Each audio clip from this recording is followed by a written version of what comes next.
Welcome to the SOS podcast, Success Over Statistics. I'm your host, Courtney Cena Jackson.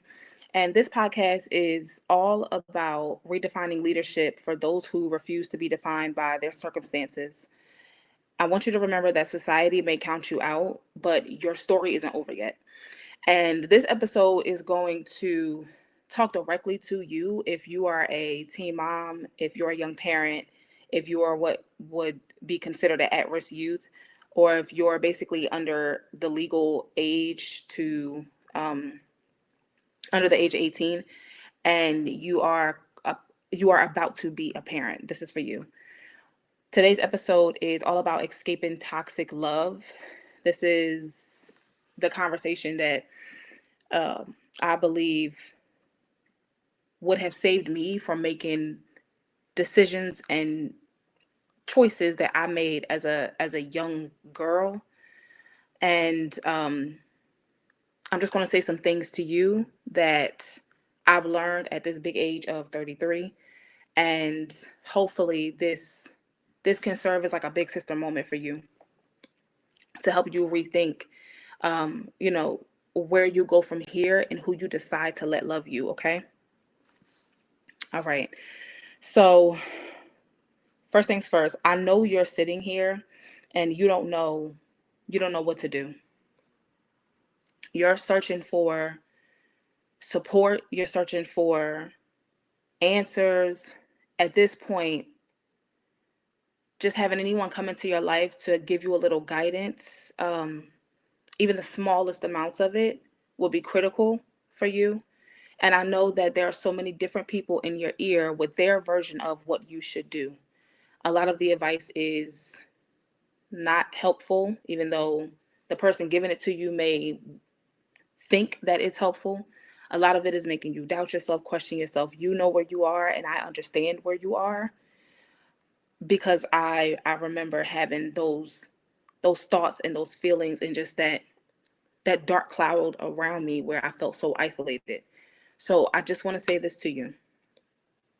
First thing to remember, that connection that you feel with, it might be your children's father, it might be whether you guys are in a relationship right now, the boyfriend, whoever it is, that connection that you feel with that person where it's like they're coming in to save you, like they have the cape on. I just want you to back up off of that for a minute. Pause on that just for a second. Look and ask yourself,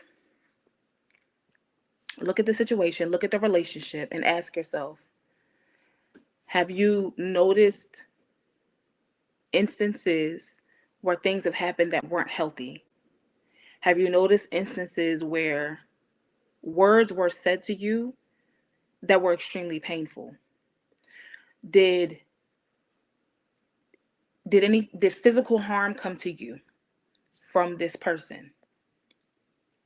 I just want you to ask yourself that. I'm not here to tell you that person's not good for you. I'm not here to pass any judgment. But when you are surrounded by family members, by friends, by people around you who they don't really understand what, or you believe that they don't really understand what you're going through, and at this moment, if they've never been in a situation, they don't fully understand what you're going through. Sometimes the people that we choose to love or we allow to love us, they use that, they manipulate that, and they'll come in and present themselves as the hero, the one wearing the cape. So the first thing I want you to just think about if is I want you to like evaluate if the situation that you're in is toxic in any way, even if it's a little bit, even if it's a little bit. That's number one, because you have to think about it this way: like you're about to give birth, yeah, like you're bringing a human into the world, and when that human gets here, every choice you make, I'm gonna say this to you out of love, not because I'm trying to scare you, but it will scare you a little bit, and that's sometimes that's a good thing because that'll get the message through where you'll get it. But every choice you make is going to be amplified times 100. Times 100, because you have this life that is now in your hands. You're responsible for it. So when you make the decision to stay in relationships that are just a little bit toxic, just a little bit abusive, just a little bit harmful, just a little bit degrading, just a little bit demoralizing, every time you make that decision, that's going to affect your child. And I'm telling you from experience, that's not a pain you ever want to feel in your life. You may take all types of shit coming at you, but when it hits your baby, yeah, that's a pain you don't want.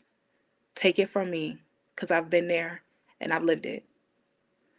Still in therapy over that, right? So that's the first thing I want you to ask yourself. Like, is any of this toxic in any way, in any capacity? If it is, if you're to the point where you know this is no good for you, this person you're with, this person you're about to have a child with, you're scared, you don't want to do it alone, you feel like you shouldn't be responsible because you didn't make the baby by yourself. I get that. All of that is true.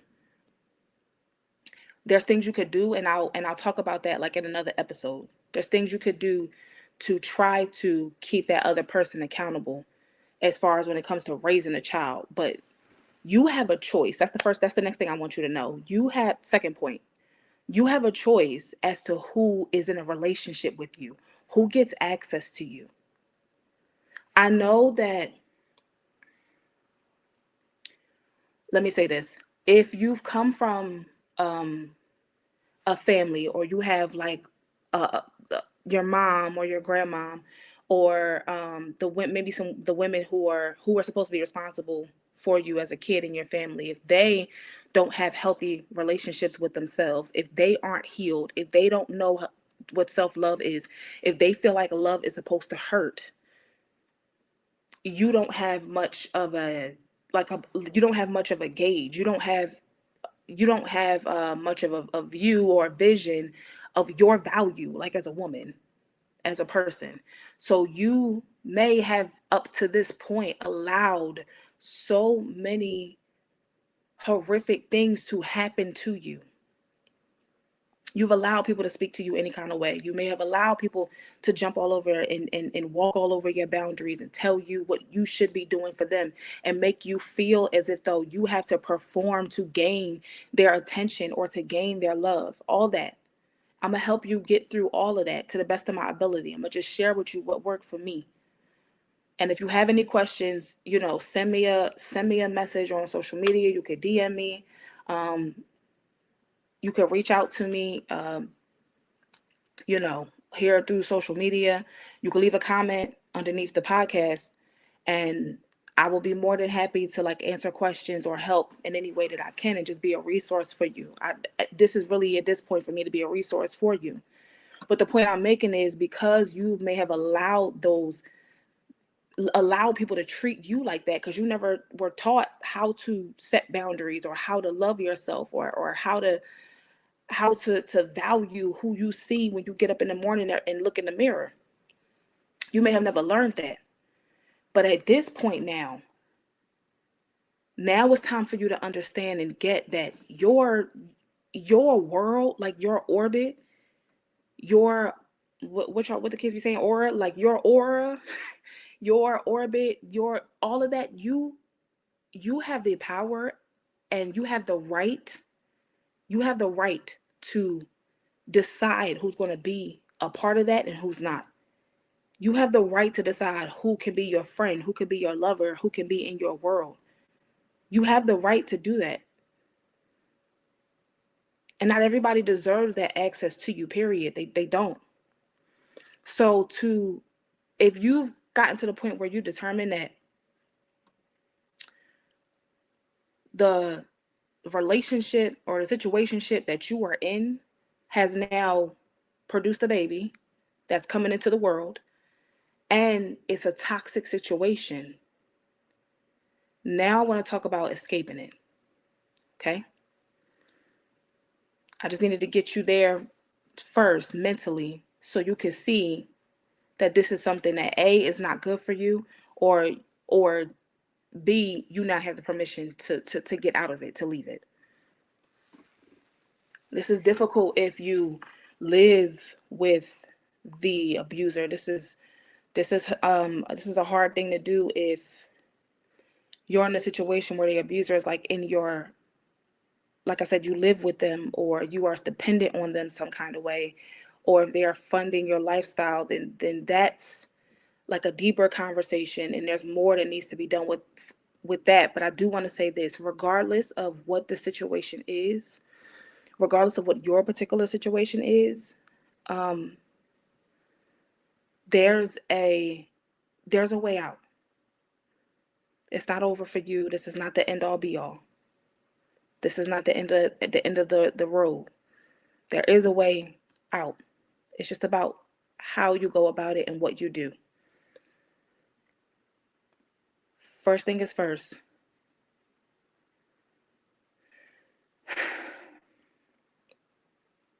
It's a sensitive topic, so I'm trying to unpack like what's coming up as I'm talking about this and what's the best way to go about it. But first things first is just I want you to know for yourself, like, love is not supposed to hurt. That's not normal. It's not supposed to. And I want you to start looking at you in this delicate stage of of you're about to become a mother. So in this delicate stage, you should be nurtured and cared for and loved, and you are. Even if it's no one around you, you don't see it, it's coming from me. You are. You are loved. You are cared for. You are appreciated. So let's talk about escaping this, okay? First thing is first. The first thing that abusers love to do is once they get in your head to make you feel as though they're the ones that are going to rescue you and save you, and they have the cape on, that whole superhero thing I was talking about earlier. The next step, usually after they get done convincing you and getting you to believe that they are the only ones who can help you and understand you, once they've sold you on the delusion, right?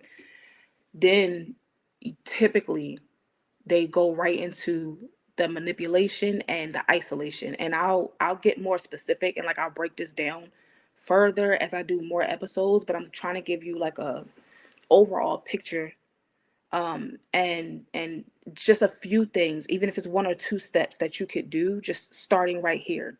This conversation can go so deep, but I just want to give you enough like bite size so that you could start taking the first steps to escape it, especially if because you're about to become a parent, okay, and you are under the age of 18. So the next thing they do is go right into isolation. Depending on how far you are into the isolation, I want you to begin reversing it. It doesn't even matter if it does matter, because depending on how isolated you are, it does take a it took me years to undo the levels of isolation that I experienced. To be honest with you, I'm still undoing it from being isolated like as a kid, and I'm in my 30s. So I'm just telling you that to say, depending on how far gone you are into it, it takes a long time to reverse it. But the point is, you can begin reversing it. So just look at all look at all the things that that person who told you they were your savior, look at how they picked apart the people in your life and made you focus on all of the negative things about those people, and it made you believe that like they were evil or they had something against you, whether it was your family, your mom, whether it was their family, your friends, maybe you had girlfriends or whoever it was. If you had a teacher, a mentor, anybody in your life who looked out for you or who had a influence on how you made decisions, 9 times out of 10 that abuser picked them apart and caused you to believe that those people had bad intentions for you, and you voluntarily walked away from them. Yeah. So I want you to start thinking about who those people are. What's a relationship that you would want to go back to and you're like, you know what, I should have probably given that a little bit more I don't like how I ended things with that person. I don't like that I was nasty to them and like I said some crazy shit out my mouth to this person and I shouldn't have, or that was wow. Like they looked out for me. They helped me get a cell phone. They helped me do all these things. And then I just cut them off and walked off and didn't appreciate whoever you feel like you did crazy, you did dirty. That's the first few people I want you to start to like, oh wait, maybe I can reach back out and just have a conversation. Start to reverse the isolation that this particular person who you are in a toxic love situationship with put you in. Okay? Make a phone call. Send a text message. Right? And then the last thing I'm going to leave you with, that's just two things. Start to realize that the situation that you're in is toxic. And if you already realize it's toxic, I want you to start working on your self-worth, your self-value, realizing in this delicate stage, like how important you are, what you bring to the table. 9 times out of 10, you are bringing a whole table on your own. Like you're an amazing fucking person and you don't deserve the shit that you're going through. Yeah? So that's first. Second thing is start to reverse the isolation. Make a phone call, send a text message. You need to talk to somebody other than the toxic individual who you are in a relationship or a situationship with, especially because you're about to give birth.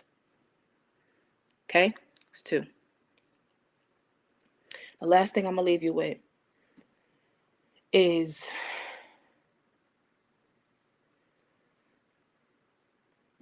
I know I said undo the isolation, but I'm gonna do you one more. Go I said go to someone that you feel like you did wrong, and then I want you to also go to someone you trust. At least is there at least one person who you trust who is not the toxic individual you're in a relationship with? Just one. That's all we need, just one. Go to that person and ask them, can you guys sit down and have a conversation? Can y'all go out and get something to eat? Can you, come over come over, you guys meet at a park, whatever it looks like, however you do it. Just have a conversation with that person once and let let all of the things that you've been holding in your heart and some of the pain and some of the experiences, just let it out to that one individual so you can release and start getting it off your chest and hear it from somebody who is on the outside looking in, how they see it. 9 times out of 10, they're going to point out all the things or some of the things that they noticed and they saw and that they think that you can't see or you are blinding yourself to because you were in the relationship. And they'll say it out of love because you trust them and because they care about you. And just listen. Give them an opportunity.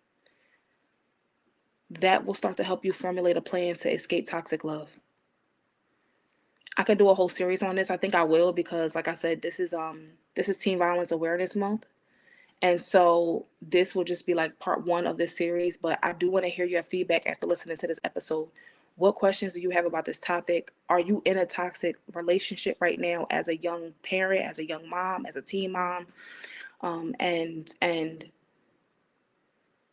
let me know how I could support you. If you know a teen mom who needs to see this or a teen parent, please share this video with her. Please put her in contact with me. You could find me over on Instagram. I am Cena Martin over there. Or just leave a comment under the podcast episode. I'll see it. If you want to reach out on my personal Instagram, it's a Queen's Court. Either one. Just DM me, hit me up. I want to be a resource to you. You can break free from this. You can get out of this, and I want the best for you. Okay? Share this with someone you know who needs it. Let me know which one of these tips helped you the most and which one you're going to do first.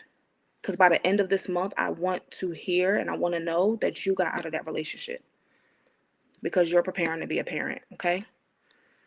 All right. Love you, sis. Talk to you soon. Bye.